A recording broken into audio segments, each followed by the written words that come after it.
Assalamualaikum warahmatullahi wabarakatuh. Yang terhormat Ibu Nadia Fadila selaku dosen pengampu mata kuliah Strategi Belajar Mengajar.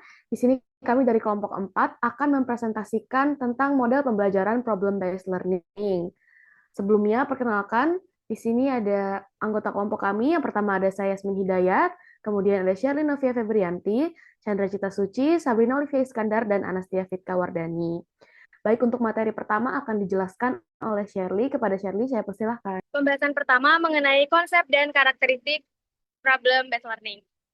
Landasan konseptual dari PBL itu sendiri, bahwasannya PBL ini merupakan pembelajaran dengan teori konstruktivisme yang artinya dikaitkan dengan pengalaman langsung melalui kisah-kisah nyata kehidupan. Kemudian karakteristik utama dari PBL ini sendiri tentunya suatu permasalahan menjadi starting point dari proses pembelajaran. Dan juga masalah yang diangkat harus sesuai dengan kehidupan nyata dan juga bisa ditarik berbagai pandangan, tidak hanya memiliki satu jawaban tunggal.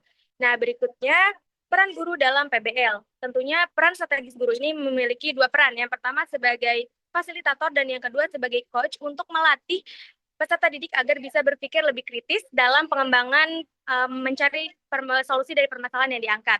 Kemudian persiapan siswa oleh guru, di mana siswa harus dilatih agar mereka bisa berpikir lebih luas dan juga di sini guru memiliki peran agar bisa memberikan penjelasan yang lebih lengkap kepada siswa di awal pembelajaran sehingga siswa bisa menangkap inti pembelajaran yang dimaksudkan.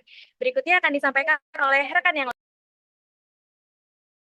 Oke, selanjutnya di sini saya akan menjelaskan tentang proses belajar berbasis kognitif. Yang pertama ini ada memfasilitasi berpikir. Jadi guru tuh berperan membantu siswa dalam proses berpikir dengan memberikan bimbingan. Yang kedua ini ada menengahi belajar dalam PBL. Yang selanjutnya adalah desain masalah dalam PBL. Yang pertama ini ada akar desain masalah. Terus juga yang kedua ini menentukan tujuan pembelajaran berbasis masalah. Tujuan pembelajaran ini harus ditentukan dengan jelas. Oke, selanjutnya akan dijelaskan oleh rekan saya. Baik, selanjutnya di poin 2,5 ada pengembangan kurikulum dalam PBL, yaitu PBM dikembangkan dengan pendekatan deduktif dan induktif. Lalu PBM ini sendiri terdiri dari 3 level, yaitu level mega, makro, dan mikro. Lalu ada pengembangan berbasis masalah dan perencanaan kurikulum. Perencanaan dimulai dari penentuan tujuan dan penyusunan dokumen PBL, lalu pembelajaran meliputi tahap identifikasi masalah hingga evaluasi. Materi selanjutnya akan dijelaskan oleh rekan saya. Selanjutnya yaitu PBL dan e-learning, di mana PBL atau pembelajaran berbasis masalah yang dikombinasikan dengan e-learning ini dapat membuat proses belajar lebih fleksibel, interaktif, dan juga tidak terbatas pada ruang serta waktu. Nah, melalui learning management system, siswa itu dapat mengakses materi, terus berdiskusi, dan juga berkolaborasi untuk memecahkan masalah yang nyata. Jadi, PBL ini dapat mendorong siswa aktif untuk mencari solusi, berpikir kritis, dan juga bekerja sama. Nah, lalu selanjutnya itu adalah pengalaman siswa pada PBL yang akan dijelaskan oleh Sabrina. Baik, selanjutnya adalah poin 2.8, yaitu pengalaman siswa dalam PBL. Siswa aktif menyelesaikan masalah kontekstual melalui pengumpulan data dan diskusi kelompok. Kemudian mereka akan melakukan presentasi dan refleksi untuk mengasah berpikir kritis, kerjasama tim, dan juga pemecahan masalah. Lalu di 2.9 ada teori belajar yang melandasi, yaitu terdapat 3 teori belajar. Yang pertama adalah teori belajar bermakna dari David Ausubel.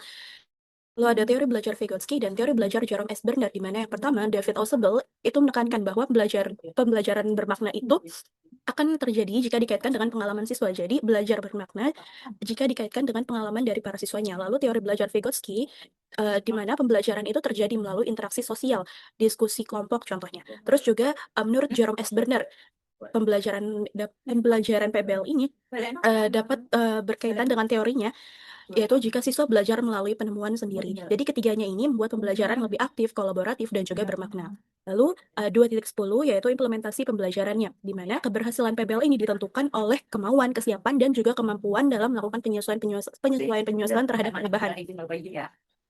Oke, jadi kemampuan yaitu keaktifan siswa dalam belajar, terus kesiapan mental pengetahuan dan teknologi, dan adaptasi yaitu kemampuan menyesuaikan diri dengan pembelajaran yang aktif, sehingga PBL ini dapat terlaksana dengan baik. Baik, kemudian yang terakhir adalah 2.11, yaitu intisari problem-based learning. Yang pertama ini menunjukkan sebagai petunjuk implementasi bagi guru dalam problem-based learning. Kemudian yang kedua adalah PBL sendiri menjadikan siswa sebagai pusat belajar via pemecahan masalah nyata, yaitu pengumpulan data, diskusi, olah informasi, susun solusi, dan juga refleksi untuk integrasi konsep serta keterampilan hidup.